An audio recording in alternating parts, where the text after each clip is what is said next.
ఒకళ్ళకు ఓ పని చెప్పిండ్రు 10 నిమిషాలు కాగానే లేలే ఇంకోలు చేస్తారు అని లేపితే ఏమైనా ఫాయిదా ఉంటుందా?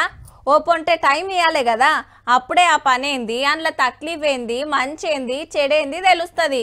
వచ్చిన వాళ్ళందరినీ అట్లనే పంపిస్తా అంటే ఒక్కో పారి ఏ పని కోసెళ్ళొచ్చుతా. ఇంకా ఊరిచ్చుడొద్దు కానీ సీదా వార్తలకు పోదాని. రైట్, ఇయాల్టికెళ్ళి R V Karnan sir GHMC commissioner. IAS గా 13 ఏళ్ల అనుభవము, అందరితోటి మంచిగా మెసులుతాడు, స్ట్రిక్ట్ గా డ్యూటీ చేస్తాడని సారుకు పేరుంది. కానీ ఎన్ని రోజులు ఈ కుర్చీలు ఉంటాడు అనేదే అసలు పాయింట్. అవు మళ్ళా అయారాం గయారాం లెక్కుంది కమిషనర్ కథ. 10 నెలలనే ముగ్గురు మారితే సార్ నెంబర్ 4.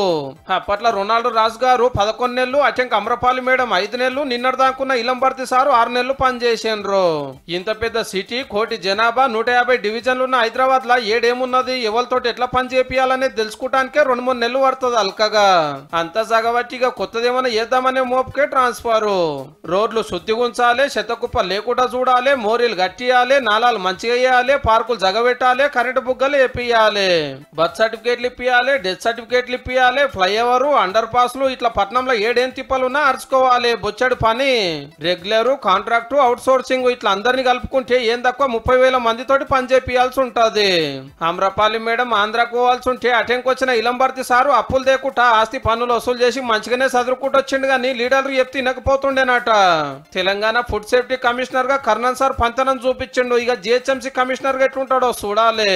వచ్చేది ముందే ఆనకాలము, జర గట్టిగా నజరై సారు.